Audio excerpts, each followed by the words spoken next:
A redação do Jornal do Tocantins era um organismo vivo, pulsando ao ritmo febril das notícias de última hora e do café requentado. O ar-condicionado gemia, lutando uma batalha perdida contra o calor de 4 da tarde em Palmas, um bafo denso que subia do asfalto e parecia derreter a própria noção de tempo. Laura Neves sentia aquele torpor nos ossos, uma estagnação que ecoava a sua própria carreira. Aos 32 anos, sua ambição investigativa se afogava em pautas sobre a inauguração de rotatórias e o aumento no preço do pequi. Seus dedos dançavam sobre o teclado, mas sua mente estava a 1000 quilômetros dali, em algum lugar onde as histórias não vinham embrulhadas em comunicados de imprensa.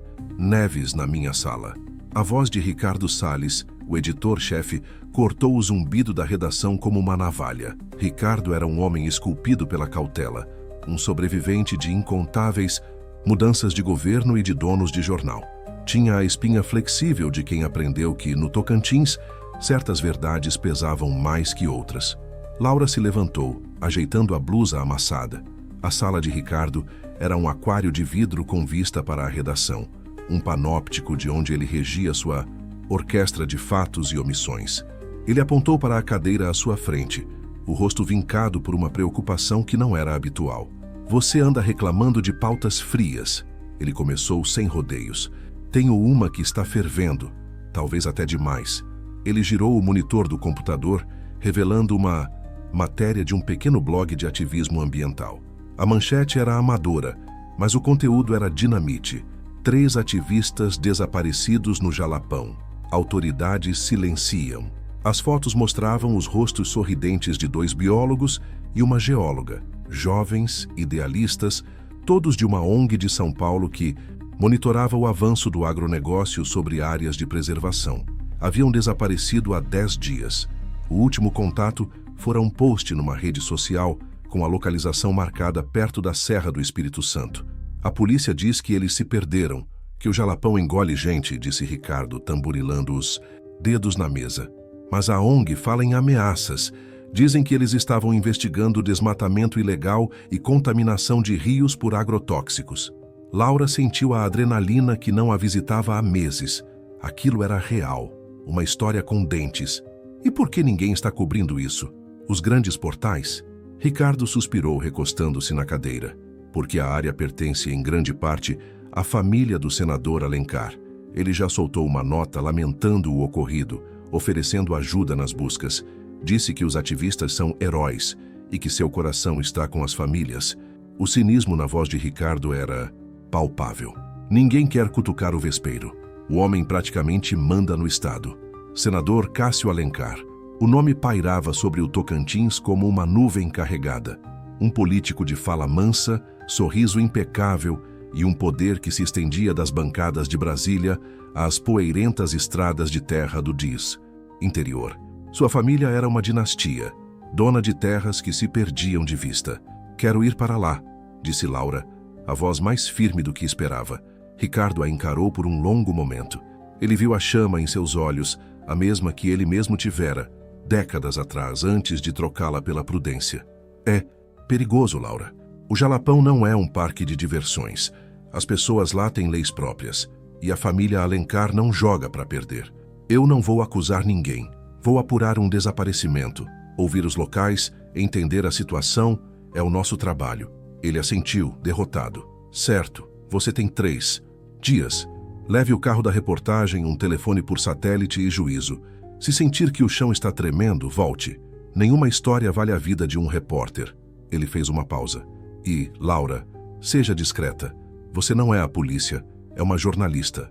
2 dias depois, o asfalto de Palmas deu lugar à terra, vermelha e fofa da TO 255. O sedã do jornal sofria, sacolejando em meio a uma paisagem que se tornava cada vez mais vasta e primordial. O verde da capital se desfez em tons de ocre, dourado e marrom.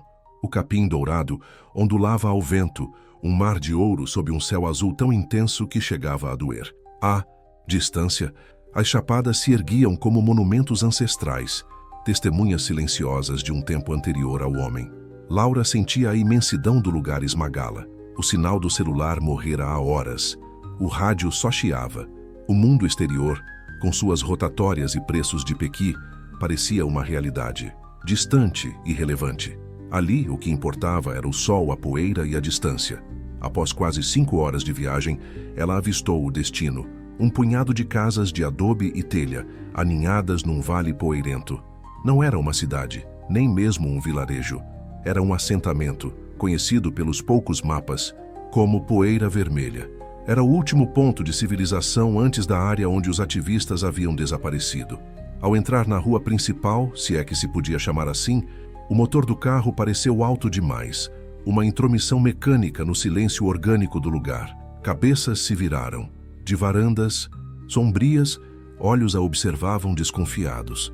Homens de chapéu de couro, mulheres com lenços na cabeça, crianças de pés descalços. Ninguém sorria. Ela estacionou em frente à única construção que parecia um estabelecimento comercial, uma venda de porta de madeira desbotada, onde se lia Armazém do Budu Zeca. Ao descer do carro, o calor a atingiu como uma parede. O ar era seco, carregado do cheiro de terra e fumaça de lenha. Um homem corpulento, de barba por fazer e barriga saliente, a observou de trás do balcão. Era Zeca. Boa tarde, disse Laura, forçando um sorriso amigável. Sou jornalista de Palmas. Estou fazendo uma matéria sobre o turismo na região. Era a sua história de cobertura. Zeca limpou as mãos num pano sujo. Turismo? Aqui só tem poeira e sol, moça. Turista de verdade vai para os fervedouros, lá para Mateiros. Aqui é só passagem. Mesmo assim, gostaria de conversar com os moradores. E também soube de uns rapazes que se perderam por aqui. Pensei que talvez pudesse ajudar a divulgar, conseguir mais ajuda para as buscas. O rosto de Zeca se fechou. Ele olhou para os cantos da venda, como se as paredes tivessem ouvidos. Ninguém sabe de nada. O Jalapão tem desses mistérios. É terra grande, perigosa. Quem não conhece, a terra come. A frase soou ensaiada, um mantra repetido para todos os forasteiros. Laura comprou uma garrafa de água e alguns pacotes de biscoito. Enquanto pagava, notou um detalhe no pulso de Zeca. Uma pulseira de couro trançado, idêntica a uma que um dos biólogos desaparecidos usava em sua foto mais recente. Seu coração acelerou. Ela passou o resto da tarde caminhando pela comunidade, tentando puxar conversa, mas as respostas eram as mesmas. Monossílabos, olhares vazios, um muro de silêncio. Era evidente que o medo era o verdadeiro. Governante de Poeira Vermelha. Ao anoitecer, ela voltou para o carro exausta. Decidiu dormir ali mesmo na segurança precária do veículo. Antes de fechar os olhos, ligou o telefone por satélite para um rápido check-in com Ricardo. O sinal era fraco, a voz dele cheia de estática. Nada ainda. Ela mentiu. Só gente assustada. Vou tentar de novo amanhã. Cuidado, Laura. Ela desligou e se encolheu no banco do carona. A noite no Jalapão era profunda. Um veludo negro salpicado de estrelas tão brilhantes que pareciam ao alcance da mão. Mas a beleza era traiçoeira. Em meio ao som dos grilos e do vento, ela ouvia outra coisa. O som de passos se aproximando do carro. Lentamente. Prendeu a respiração, o corpo rígido. Os passos pararam ao lado de sua janela. Ela não ousou se mover. Após 1 minuto que durou uma eternidade, os passos se afastaram. Laura soltou o ar trêmula. Olhou pelo retrovisor e viu um vulto desaparecer na escuridão. Na manhã seguinte, um sol branco e impiedoso a despertou. Ao sair do carro para se espreguiçar, seu sangue gelou. No para-brisa empoeirado, alguém havia desenhado com o dedo um aviso inequívoco, uma cruz. E ao lado dela, um objeto pequeno cravado na borracha. Do limpador. Era uma bússola de bolso esmigalhada. Uma bússola idêntica à que a geóloga desaparecida segurava na foto da ONG. A mensagem era clara. Eles não estavam perdidos. Foram encontrados. E quem os encontrou não queria testemunhas. A prudência mandava que ela entrasse no carro e voltasse para Palmas. A jornalista dentro dela, no entanto, sabia que a história estava apenas começando. Ela olhou para a cruz desenhada na poeira, não como um aviso para ir embora, mas como um mapa para o coração das trevas. O sol da manhã dourava a poeira, transformando as partículas em suspensão num véu cintilante que cobria a Poeira Vermelha. Para Laura, porém, o brilho era sinistro. A bússola esmagada pesava em seu bolso um talismã de mau agouro. Cada rosto que a espiava por entre as frestas das janelas parecia cúmplice do segredo que a cruz no para-brisa anunciava. O medo era palpável, mas a raiva começava a borbulhar sob sua pele, uma indignação fria que afastava o pânico. Eles não a assustariam tão facilmente. Ela decidiu mudar de tática. A abordagem direta havia erguido um muro. Agora, ela seria apenas uma observadora, uma sombra. Pegou sua câmera, uma teleobjetiva potente, e se afastou do centro do povoado, subindo uma pequena colina que oferecia uma vista panorâmica do assentamento e dos caminhos de terra que serpenteavam em direção às chapadas. De lá, fingindo fotografar a paisagem, ela podia documentar a rotina do lugar. A vida em Poeira Vermelha era regida por um ritmo próprio, lento e repetitivo. Mulheres lavando roupa em tanques comunitários, homens consertando cercas ou saindo em caminhonetes robustas, com a caçamba vazia na ida e suspeitamente coberta com lonas no retorno. O que chamou a atenção de Laura, no entanto, não foi a rotina, mas quem a quebrava. Um grupo de 4 ou 5 homens se destacava. Eles não trabalhavam nos campos. Vestiam-se de forma mais prática, com calças cargo e coturnos, e portavam rádios comunicadores na cintura. Moviam-se com uma autoridade tácita, e os outros moradores desviavam o olhar quando eles passavam. Eram os cães de guarda do lugar. Laura focou a lente neles, capturando seus rostos, suas interações. No meio deles, um se impunha sem esforço. Era mais alto, mais magro, com um rosto anguloso queimado pelo sol e olhos claros, de um azul surpreendente e gélido naquele cenário de terra quente. Ele não dava ordens em voz alta, um simples gesto ou um olhar bastavam. Havia nele uma calma perigosa, a quietude de um predador que não precisa fazer barulho para ser temido. Laura sentiu um arrepio. Aquele era o líder. Enquanto ela o observava, ele parou de repente no meio de uma conversa e ergueu a cabeça. Seus olhos varreram a paisagem e, por um instante que congelou o sangue de Laura, pareceram encontrar os dela, a quilômetros de distância. Ela baixou a câmera instintivamente, o coração martelando contra as costelas. Era impossível que ele a tivesse visto, mas a sensação de ser um alvo, nua e exposta, foi avassaladora. Ela decidiu descer e tentar uma nova abordagem, mais sutil. Lembrou-se de um detalhe. A ONG havia mencionado que os ativistas eram veganos e tinham dificuldade em encontrar comida na região. Talvez alguém se lembrasse de vender ou oferecer algo diferente. Na venda de Zeca, ela comprou mais água e casualmente perguntou: "Seu Zeca, por acaso o senhor vende leite de soja ou algo assim? Tenho uma alimentação meio restrita." Zeca a olhou com desdém. "Leite de soja? Moça, aqui a gente bebe leite de vaca. E se não tiver, bebe água da bica." Ele cuspiu no chão de terra batida. "Teve uns moços de fora aí umas semanas atrás com essas frescuras. Queriam comprar verdura, castanha. Aqui a gente come é carne de sol com mandioca." "E eles compraram alguma coisa?" insistiu Laura. "Uma mulher velha, a dona Elvira, que mora para lá do riacho, vendeu umas abóboras para eles." Mulher. Esquisita, vive sozinha. Deve ter gostado da conversa fiada deles. Era uma pista, fina como um fio de teia, mas era algo. A casa de Dona Elvira era a mais afastada do povoado, uma cabana de pau a pique quase engolida pela vegetação da beira do rio. A fumaça que saía da chaminé de barro indicava que havia alguém em casa. Laura se aproximou com cautela. A casa era cercada por um pequeno quintal bem cuidado, com um canteiro de ervas e hortaliças. Uma senhora de cabelos brancos e pele enrugada como casca de árvore estava agachada, cuidando das plantas. "Dona Elvira?" chamou Laura suavemente, para não assustá-la. A velha se virou, os olhos pequenos e brilhantes a estudando com uma intensidade que desmentia sua aparente fragilidade. "O que a moça da cidade quer com uma velha do mato? Eu soube que a senhora vende verduras. Gostaria de comprar algumas." Dona Elvira se levantou limpando a terra das mãos no avental.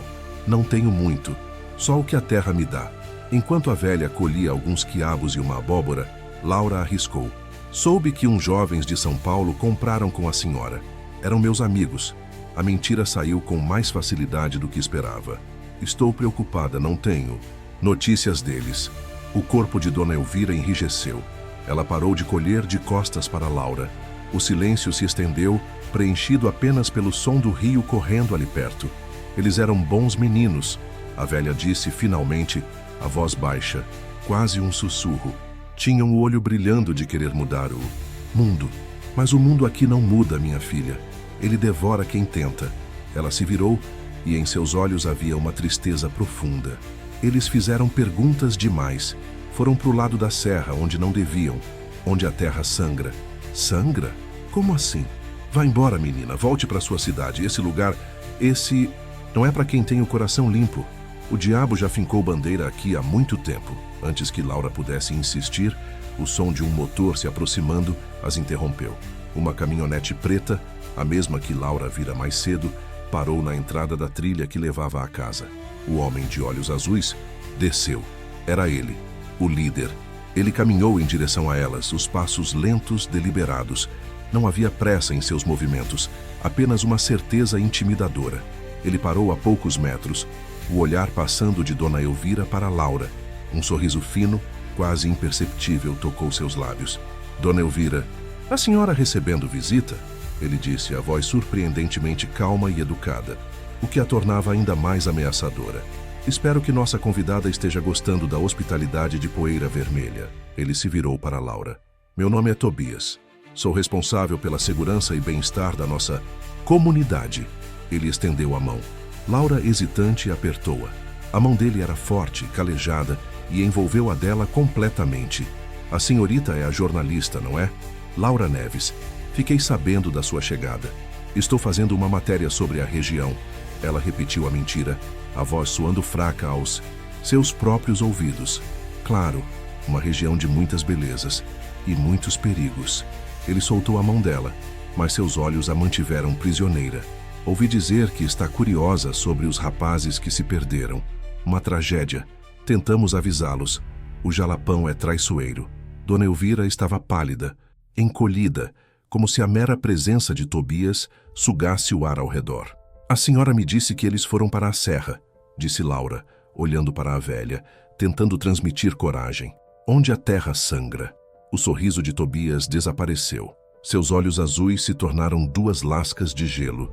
Ele se virou lentamente para Dona Elvira. A senhora anda falando demais, não acha? A velha tremeu, mas não respondeu. Tobias voltou-se para Laura. Acho que a sua pesquisa de campo acabou por hoje. Eu mesmo a levarei de volta ao seu carro. Não é seguro andar por aí sozinha. Não era um convite, era uma ordem. Enquanto a conduzia para a caminhonete, Laura sentiu o peso da derrota. Ela havia encontrado uma testemunha, mas a expusera ao perigo. Tobias abriu a porta do passageiro para ela. Ao se inclinar para entrar, ela viu algo no assoalho do veículo que fez seu estômago revirar. Um cantil de alumínio, amassado e arranhado, com um adesivo de uma capivara estilizada. Era o mesmo cantil que estava preso na mochila do biólogo desaparecido, na foto que ela vira centenas de vezes. A porta se fechou com um baque surdo, selando seu destino. O cheiro de gasolina e poeira encheu suas narinas. Tobias entrou.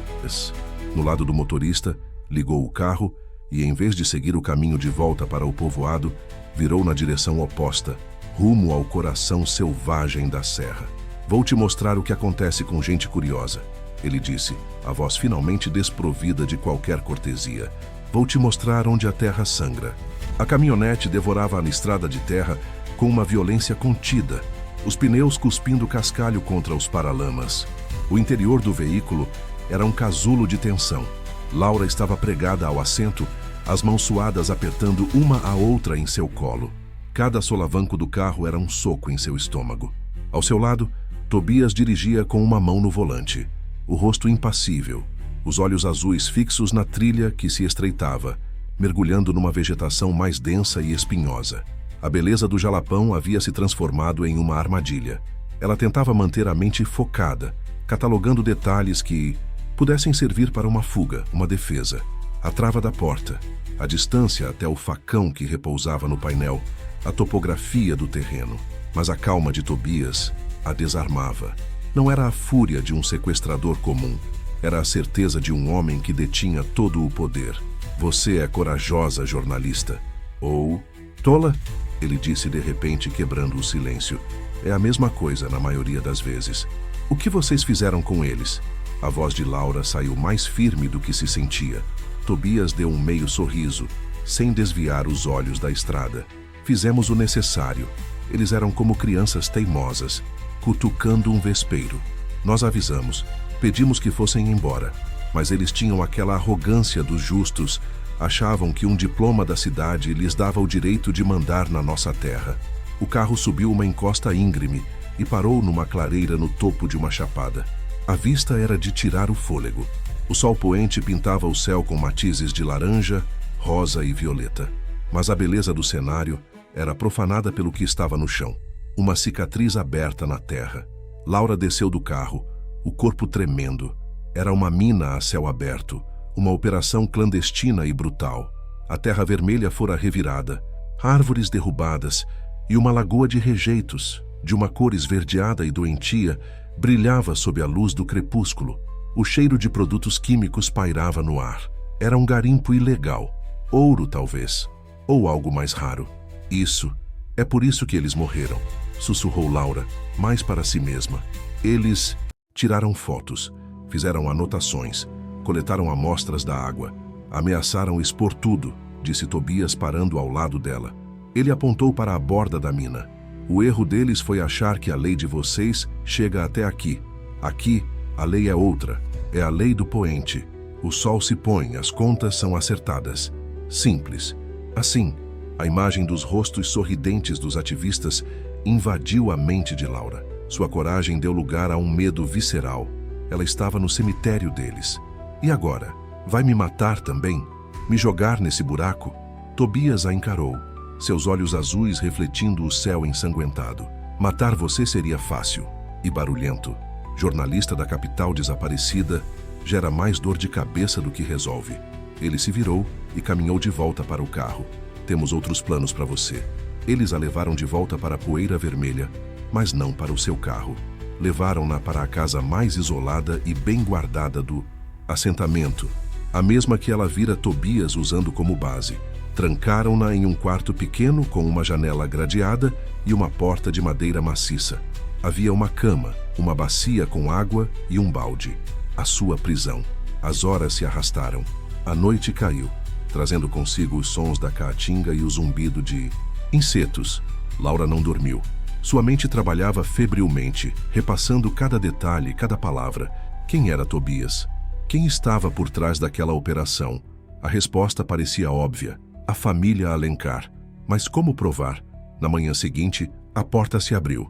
Tobias entrou seguido por um de seus homens, que trazia uma bandeja com café, pão e um pedaço de queijo. Coma, teremos visita, disse Tobias e saiu. A espera foi torturante. O sol já estava alto quando ela ouviu o som distante e inconfundível de um helicóptero. O som foi ficando mais alto, mais próximo, até que o barulho das hélices sacudiu a pequena casa. Laura correu para a janela gradeada e viu. Um helicóptero branco, com o brasão do governo do estado, pousou numa área descampada a poucos metros dali. A porta se abriu e de dentro saiu um homem de terno impecável, o cabelo grisalho penteado para trás, o rosto familiar de todos os noticiários e outdoors. Senador Cássio Alencar. O coração de Laura parou. Ele caminhava em direção à casa com a postura de um estadista, cumprimentando os homens de Tobias com acenos de cabeça.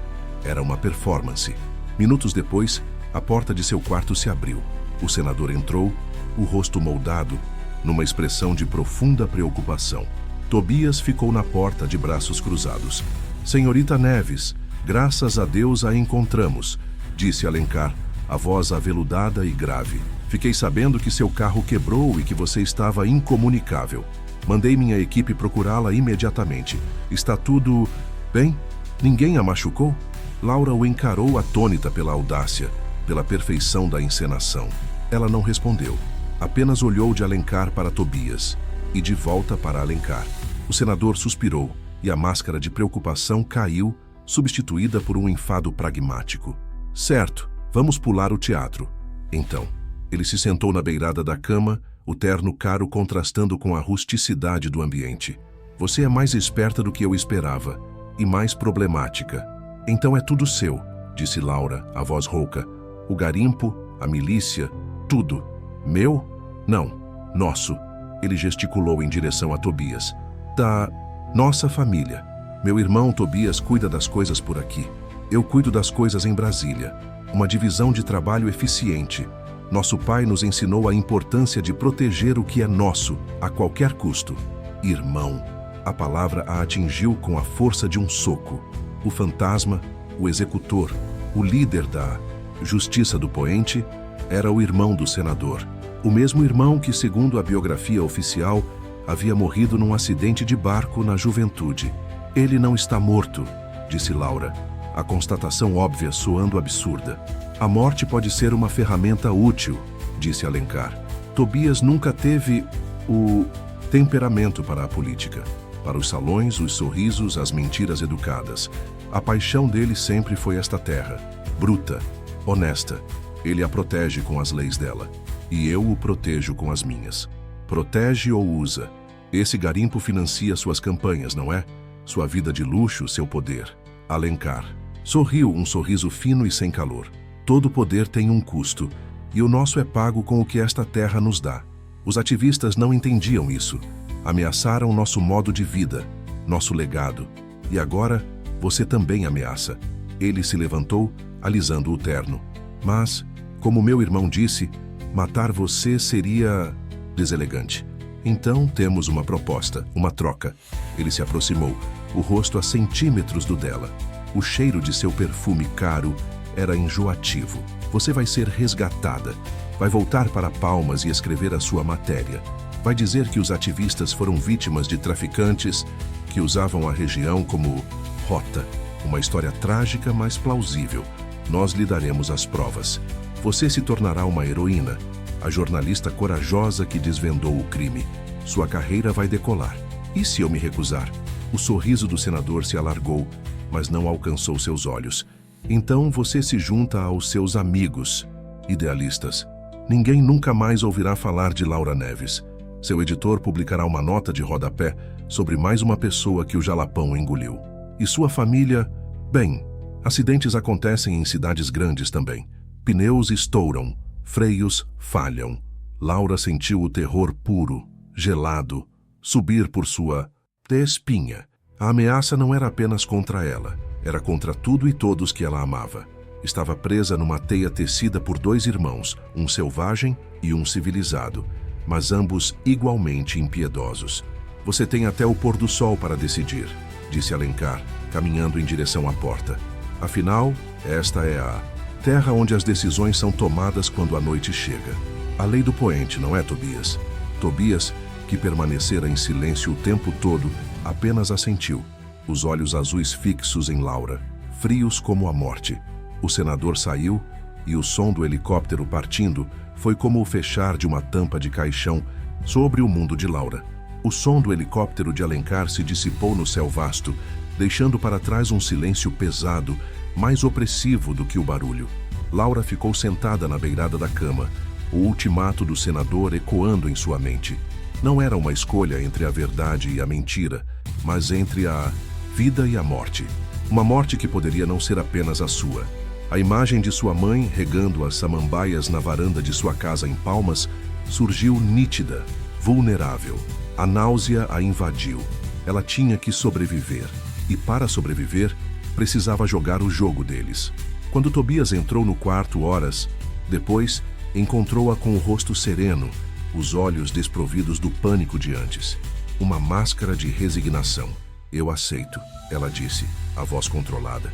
Escreverei a história que seu irmão quer, mas preciso de detalhes, de algo que a torne crível.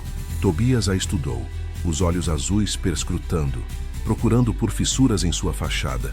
Ele parecia satisfeito com o que viu. A rendição. Meu irmão pensou em tudo. Ele jogou um pendrive sobre a cama. Aí dentro tem tudo o que você precisa.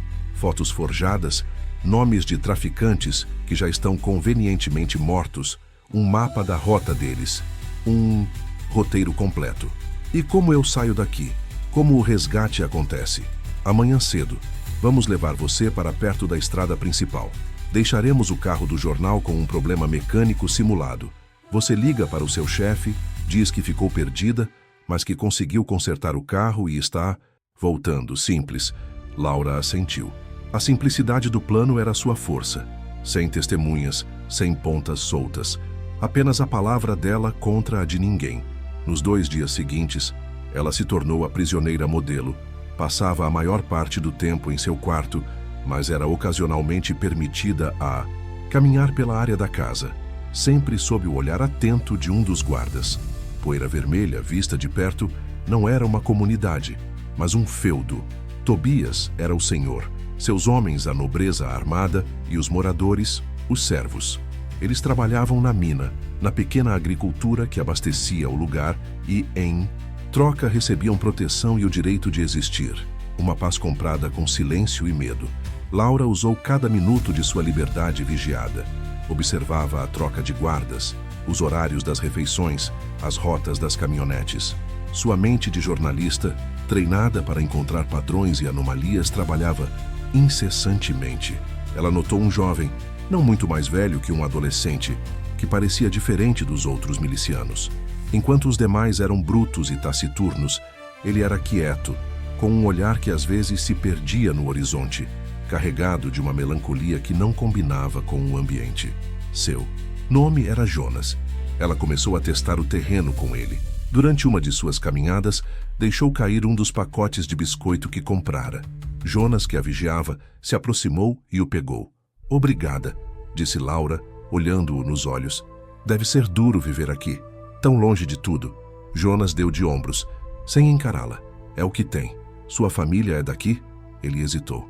"Nasci aqui. Meu pai também era." O tempo verbal no passado não passou despercebido por Laura. O que aconteceu com ele? O rosto de Jonas se fechou. Ele pensava demais, fazia perguntas demais. A frase era um eco sombrio do que Dona Elvira dissera sobre os ativistas. Laura sentiu uma abertura. Às vezes as perguntas precisam ser feitas. Jonas a encarou pela primeira vez, e em seus olhos ela viu um lampejo de dor, de raiva contida. Aqui, as perguntas têm respostas curtas e finais rápidos. Ele se afastou, encerrando a conversa. Mas a semente estava plantada. Laura sabia que Jonas era sua única chance, um ponto fraco na armadura de Tobias. Naquela noite, o próprio Tobias a chamou para jantar com ele na varanda da casa. A mesa era rústica, mas a comida era farta.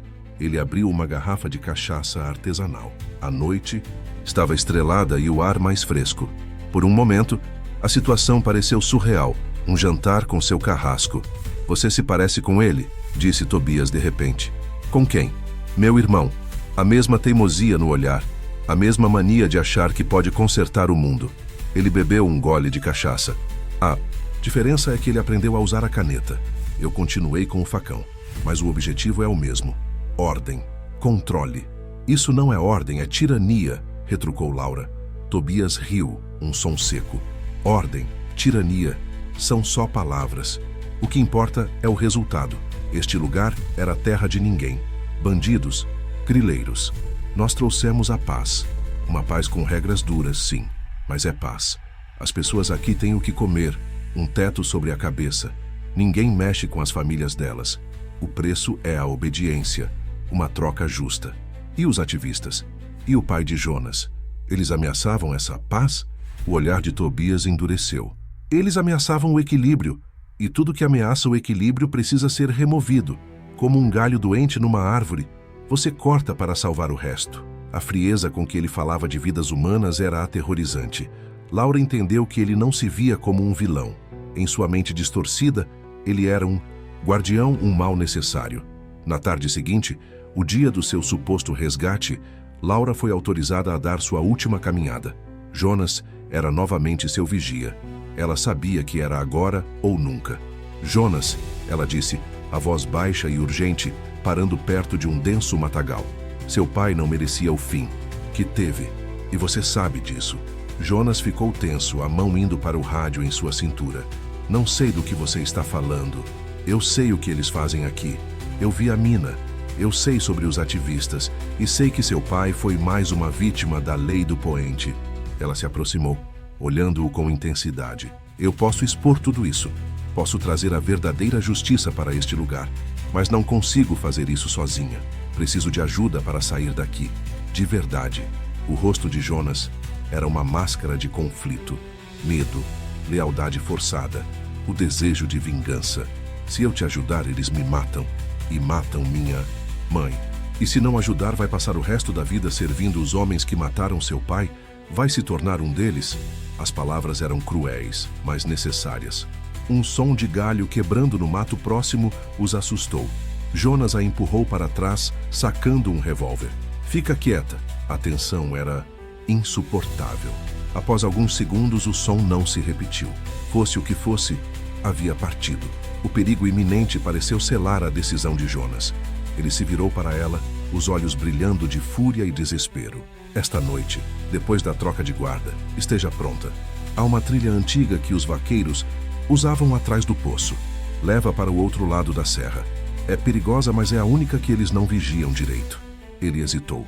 Se a gente for pego, não vamos ser, disse Laura, sentindo uma onda de esperança e terror. O resto do dia foi um exercício de controle. Ela arrumou sua mochila, comeu o jantar que lhe trouxeram, agradeceu a Tobias pela hospitalidade.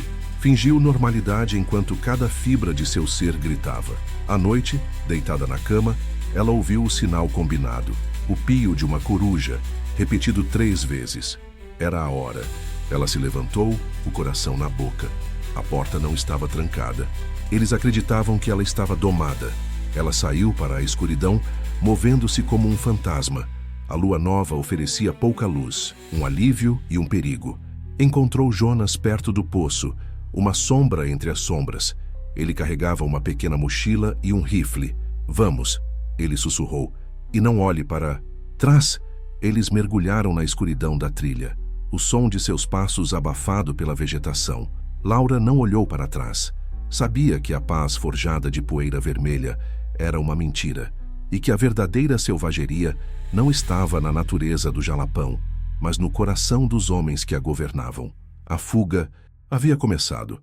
A trilha que Jonas escolhera era menos um caminho e mais uma sugestão de passagem, uma ferida antiga na vegetação densa da Caatinga. Galhos espinhentos arranhavam a pele e as roupas de Laura, e o chão irregular, coberto de pedras soltas, era uma armadilha a cada passo. A escuridão era quase total, quebrada apenas pela faixa leitosa da Via Láctea que se estendia sobre suas cabeças. Jonas se movia com a segurança de quem nasceu naquela paisagem, um fantasma ágil, enquanto Laura tropeçava atrás, o som de sua respiração ofegante parecendo um trovão em seus ouvidos. Mais rápido, sibilou Jonas sem se virar. A troca de turno da madrugada é a mais relaxada, mas não dura para sempre. Quando o sol nascer, eles vão notar que você sumiu. Eles caminharam por horas, um silêncio tenso entre eles. Laura queria fazer 1000 perguntas, mas sabia que o momento era de economizar fôlego e aguçar os sentidos. O medo era um companheiro constante, a sensação de que a qualquer momento luzes de lanternas cortariam a escuridão e a voz de Tobias ecoaria entre as árvores. Quando finalmente fizeram uma pausa, ao lado de uma formação rochosa que os escondia parcialmente, Laura arriscou. Por que, Jonas? Por que decidiu me ajudar? Ele se sentou, o rifle apoiado nos joelhos, e olhou para a escuridão. Meu pai não era um santo. Ele trabalhou para os Alencar por anos. Era um dos primeiros homens de confiança de Tobias. A confissão a surpreendeu, mas ele tinha um limite. Quando os ativistas chegaram, ele simpatizou com eles. Disse a Tobias que eram só garotos, que não representavam perigo real, que era só assustá-los. Jonas engoliu em seco. Tobias não gostou de ser contrariado. Uma semana depois, meu pai saiu para caçar e não voltou mais. A versão oficial foi que uma onça o pegou, mas eu encontrei o corpo dele dias depois numa grota. Não tinha marca de onça, tinha marca de bala. A dor em sua voz era antiga, solidificada. Eu era jovem demais, assustado demais, e tinha minha mãe para proteger. Então, eu fiquei quieto. Entrei para a milícia deles para sobreviver, para vigiar esperando uma chance. Quando você chegou fazendo as mesmas perguntas que meu pai fez, eu vi a chance. A história dele deu a Laura uma nova perspectiva sobre o vespeiro em que havia se metido. Não era apenas sobre poder e dinheiro, era sobre lealdades quebradas e uma crueldade que se Voltava até mesmo contra os seus. Continuaram a caminhada, agora com o primeiro sinal do alvorecer tingindo o céu de cinza. A paisagem começou a mudar. O terreno ficou mais arenoso e a vegetação mais esparsa. Eles haviam chegado à borda de uma área de dunas, um mar de areia dourada que se estendia até onde a vista alcançava. Temos que atravessar antes que o sol fique forte, disse Jonas. Aqui não há onde se esconder. Mas, ao chegarem ao topo da primeira duna, eles congelaram. Lá embaixo, no vale entre as dunas, luzes de lanternas dançavam na penumbra. Eram eles, uma equipe de busca, com pelo menos 3 homens e cães. Eles haviam descoberto a fuga e eram mais rápidos do que Jonas previra. Merda, ele praguejou. Eles sabem da trilha. Alguém deve ter falado. Ou Tobias não é tão previsível quanto você pensava, disse Laura, o pânico subindo pela garganta. Tem outro caminho, mas é mais longo e mais perigoso, disse Jonas, a mente trabalhando rápido. Passa pela área dos fervedouros. A terra lá é instável, cheia de nascentes. Eles evitam ir com os cães por ali. O cheiro de enxofre os confunde. Não havia escolha. Eles recuaram, contornando a duna e mergulhando novamente na vegetação, agora numa direção diferente. O som dos latidos dos cães os seguia, um eco distante e ameaçador. A região dos fervedouros era como um outro mundo. O chão era coberto por um capim verdejante, e palmeiras de buriti se erguiam em direção ao céu. A beleza, no entanto, era enganosa. O solo era esponjoso e úmido, e por toda parte, piscinas de água borbulhavam, poços de um azul turquesa hipnótico, cercados por areia branca e fina. Não saia de onde eu piso, alertou Jonas. A areia em volta parece firme, mas é uma suspensão. Se pisar no lugar errado, afunda e a pressão da água te joga para cima.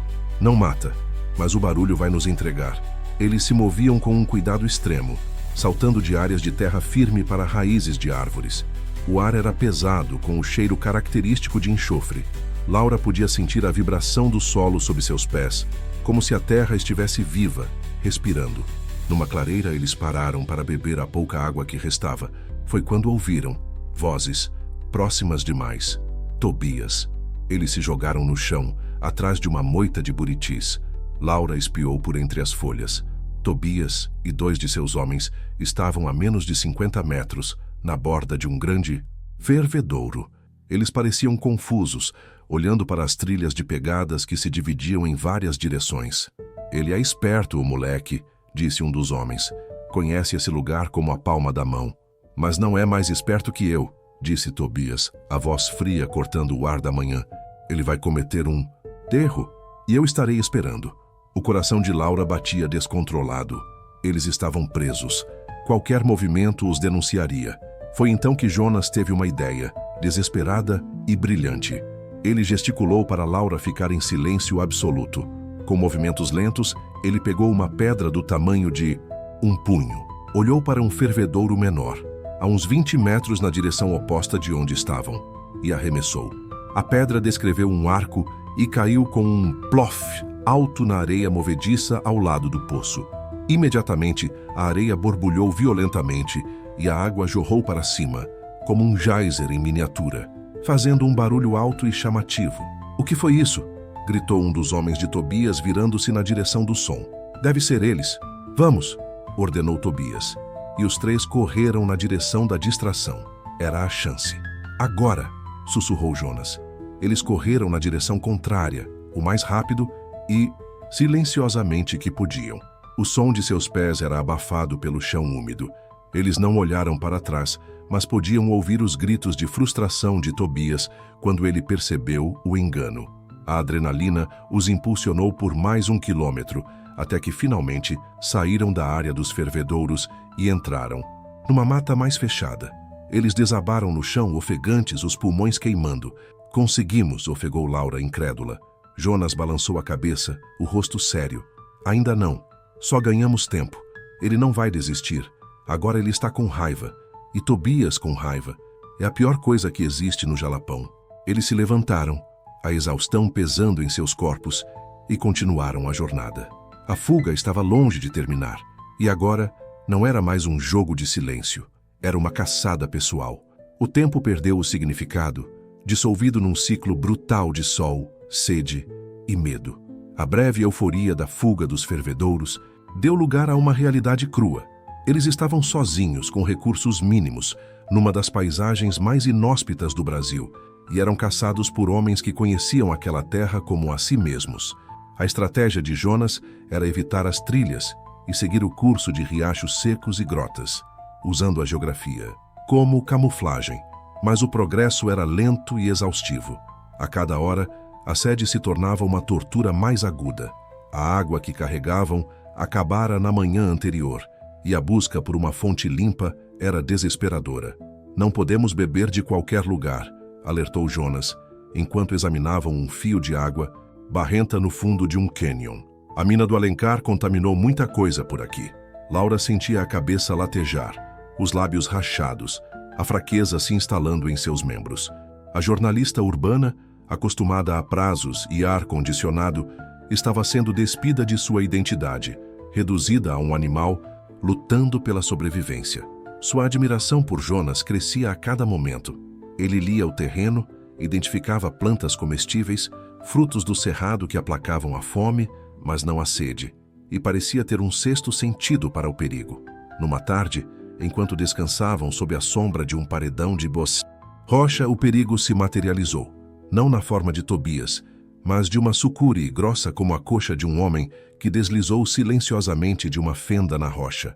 Laura só a viu quando estava a poucos metros. Um grito ficou preso em sua garganta, o corpo paralisado pelo terror. Jonas reagiu com uma velocidade espantosa. Ele se jogou na frente de Laura, o rifle em punho, mas não atirou. Um tiro ecoaria por quilômetros. Em vez disso, ele gritou e bateu com a coronha da arma no chão, criando uma vibração que fez a serpente hesitar e recuar, desaparecendo de volta na escuridão da fenda. Laura ficou tremendo, o suor frio escorrendo por suas costas. Você salvou minha vida. Ainda não, respondeu ele, a respiração pesada. A caatinga tem muitos jeitos de matar. Tobias é apenas um deles. A noite trouxe um frio cortante e um novo tipo de medo. O uivo distante de um lobo-guará, o farfalhar de folhas que podia ser o vento ou algo mais. Eles se revezavam para vigiar, mas o sono era leve, assombrado por pesadelos. No terceiro dia da fuga, a sorte pareceu virar. Eles encontraram uma pequena cachoeira, despencando de um paredão em uma lagoa de água cristalina. A visão foi como um milagre. Eles beberam até se saciar, encheram seus cantis e Laura mergulhou o rosto na água fria, sentindo a vida voltar ao seu corpo. A alegria, porém, durou pouco. Enquanto se preparavam para seguir, Jonas avistou algo na margem oposta da lagoa. Fumaça. Uma fina coluna de fumaça subindo de um ponto, escondido na mata. Gente, ele sussurrou. Pode ser bom ou pode ser muito ruim. A cautela venceu. Eles se aproximaram devagar, usando a vegetação como cobertura. O que encontraram foi um pequeno acampamento, quase invisível. 3 barracos improvisados, feitos de lona e galhos. E no centro, em volta de uma fogueira, um pequeno grupo de pessoas. Não eram da milícia de Tobias. Eram famílias, homens, mulheres, crianças. Seus rostos eram marcados pela dificuldade, as roupas gastas. Eram geraizeiros, os habitantes tradicionais daquelas terras, que viviam da coleta e da pequena agricultura de subsistência e que vinham sendo expulsos de suas terras pela expansão do Império dos Alencar. Um velho de barba branca e olhos sábios os viu primeiro. Ele não demonstrou alarme, apenas observou a aproximação deles com uma calma antiga. Jonas abaixou o rifle num sinal de paz.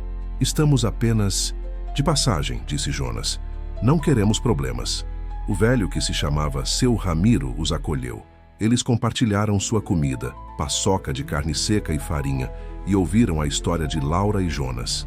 Os Alencar são uma praga nesta terra, disse Ramiro, a voz grave. Primeiro o pai, agora os filhos.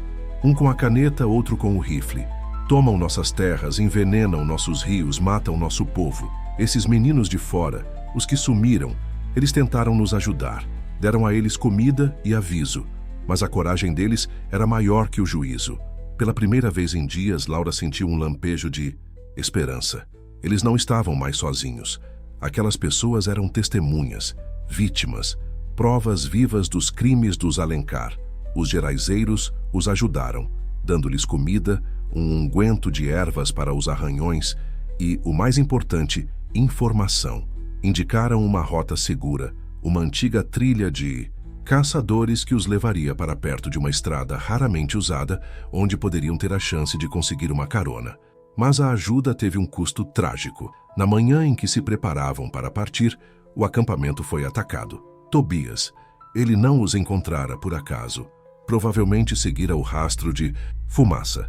Assim como eles, o ataque foi rápido e brutal. Tiros ecoaram pela mata. Os geraizeiros, armados com velhas espingardas e facões, lutaram com a coragem do desespero, mas não eram páreo para os rifles e a tática dos homens de Tobias. Em meio ao caos, seu Ramiro agarrou Laura. "Corra! Por aqui!" Ele a empurrou em direção a uma passagem estreita nas rochas, enquanto Jonas dava cobertura, trocando tiros com os agressores. Laura hesitou, o coração partido ao ver aquelas pessoas inocentes pagando o preço de sua fuga. "Vá!" gritou Jonas, o rosto manchado de pólvora e fúria. "Leve a história deles com você. Faça valer a pena."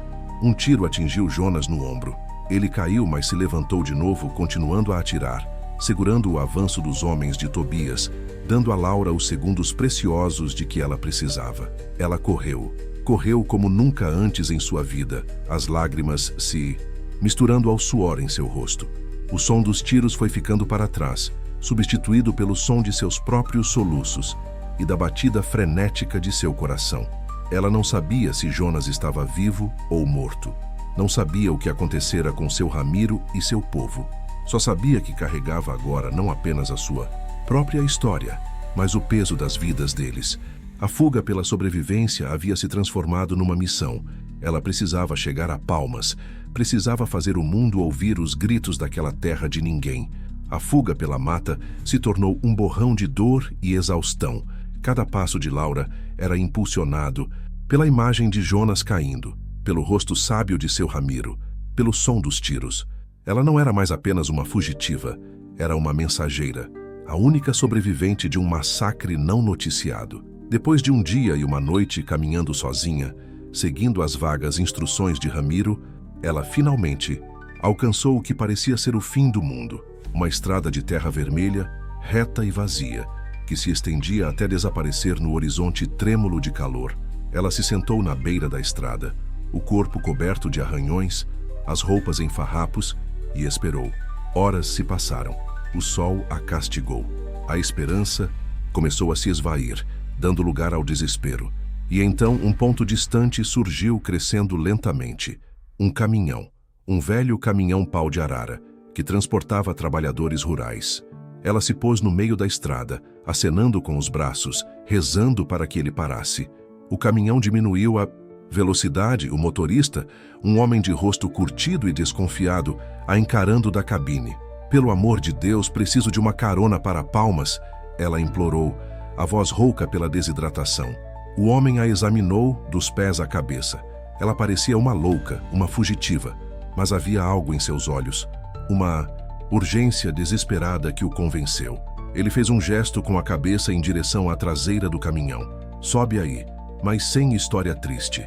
Laura subiu, espremendo-se entre os trabalhadores silenciosos que a olhavam com uma mistura de pena e curiosidade. A viagem foi longa, desconfortável, mas para Laura cada quilômetro que a afastava do Jalapão era uma vitória. Ela se encolheu num canto, a paranoia a envolvendo como um manto. Cada carro que passava, cada rosto desconhecido, parecia uma ameaça.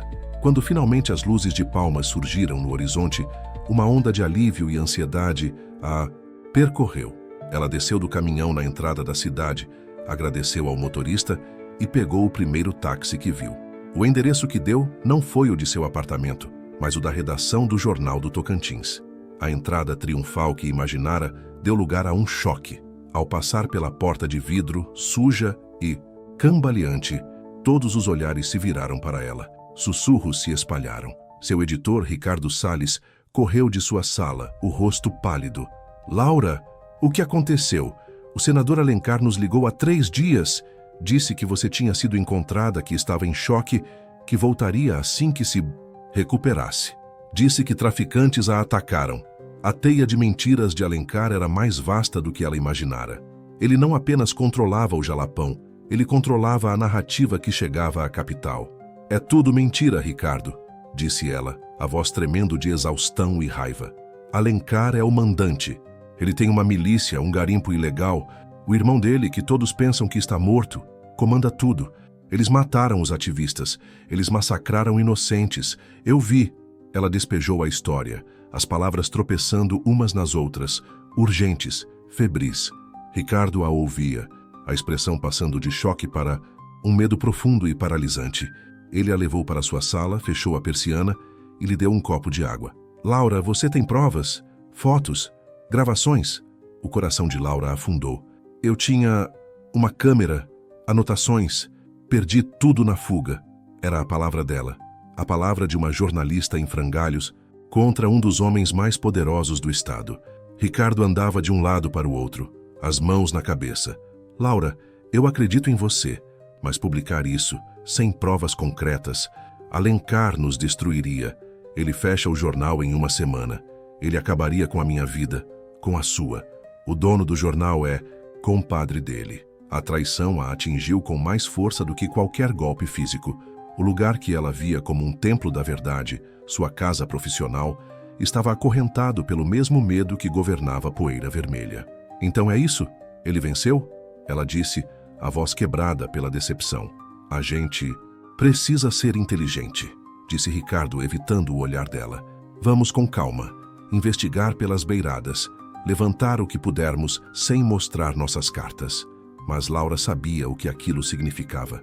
Significava engavetar a história. Significava que a morte de Jonas e do povo de seu Ramiro seria em vão. Ela se levantou, a decisão se formando em sua mente. Eu entendo, Ricardo.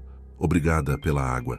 Ela saiu da sala dele, passou pela redação sob os olhares curiosos de seus colegas e foi para sua mesa.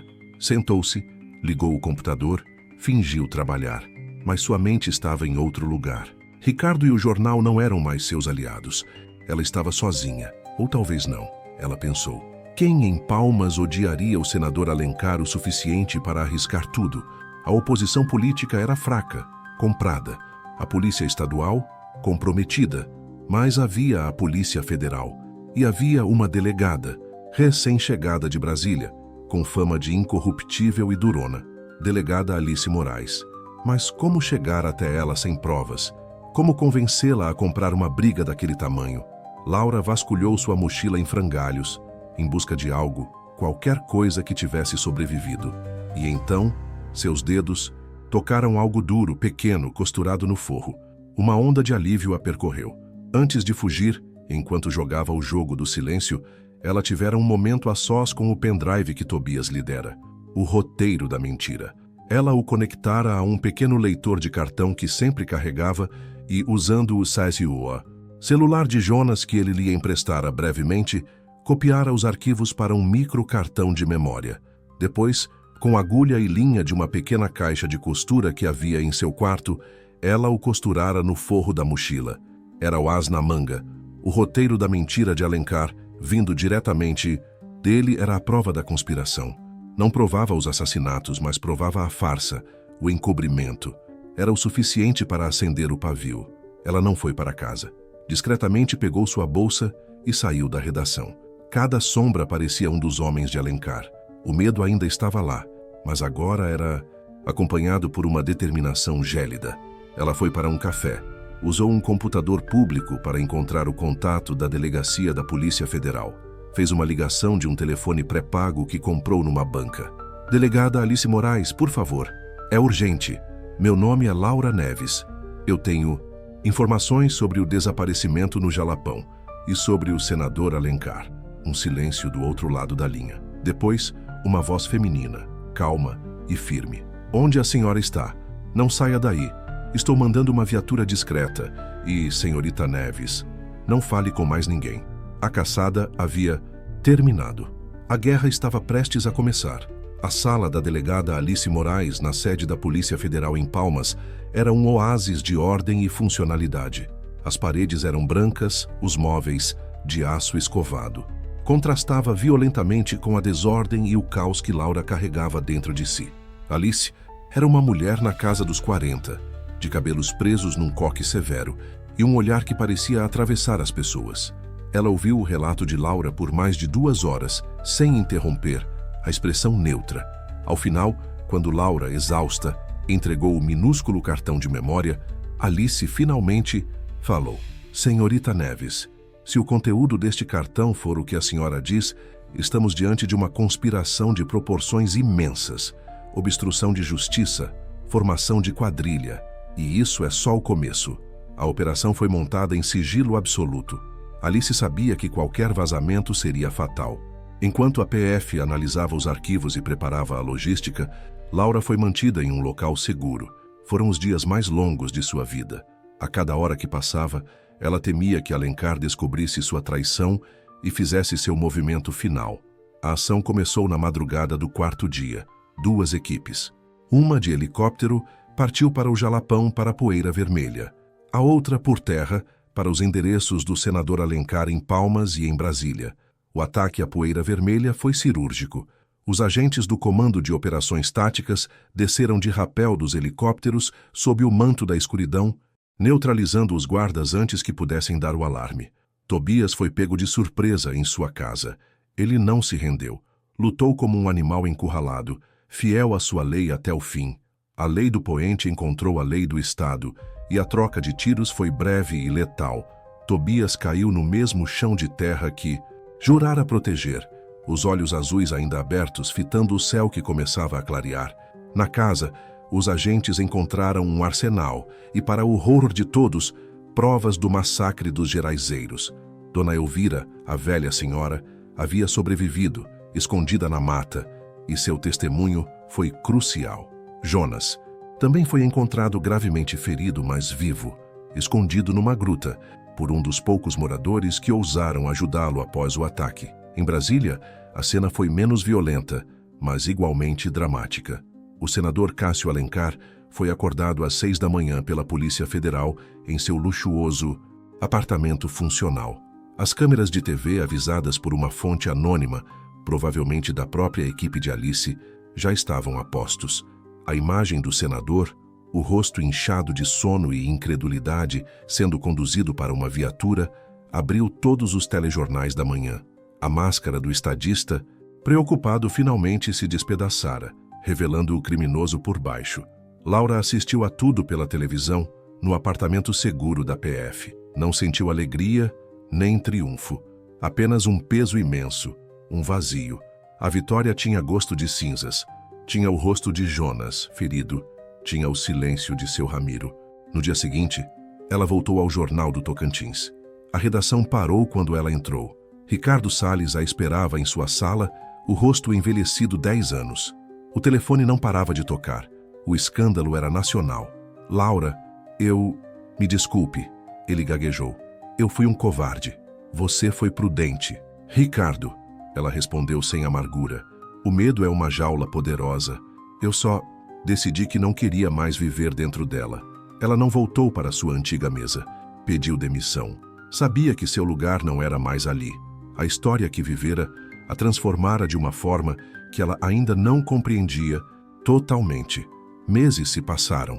O caso Alencar se desdobrou em inúmeras investigações, revelando uma rede de corrupção que ia muito além do garimpo no Jalapão. Poeira Vermelha foi desmantelada, os moradores assentados em outras terras, agora sob a proteção de programas do governo. Jonas se recuperou e se tornou uma testemunha-chave no julgamento. Sua voz finalmente livre para contar a verdade sobre seu pai e sobre os crimes que presenciou. Laura usou o dinheiro que recebeu de uma grande editora por um livro sobre o caso para fundar uma pequena agência de jornalismo investigativo independente, focada em crimes ambientais e violações de direitos humanos em áreas remotas do Brasil. Era um trabalho perigoso, mal remunerado, mas era o único que fazia sentido. Num fim de tarde, um ano após sua jornada ao inferno, ela estava na varanda de seu novo escritório, um pequeno sobrado em Palmas. O céu se tingia com as cores do crepúsculo. O poente. Ela não mais o via como um símbolo de morte e justiça brutal, mas como uma promessa. A promessa de que, mesmo após a noite mais escura, o sol sempre volta a nascer. Recebeu uma mensagem em seu celular. Era de uma fonte anônima, um e-mail criptografado. Dizia apenas: eles estão envenenando o rio Xingu. Ninguém tem coragem de investigar. Precisa vir. Laura olhou para o horizonte, onde o último fio de luz solar desaparecia. A luta não havia terminado. Em muitos outros sertões, em muitas outras florestas, outras leis do poente ainda reinavam, nas sombras, e precisavam de luz. Ela respirou fundo, pegou seu telefone e começou a digitar. Estou a caminho.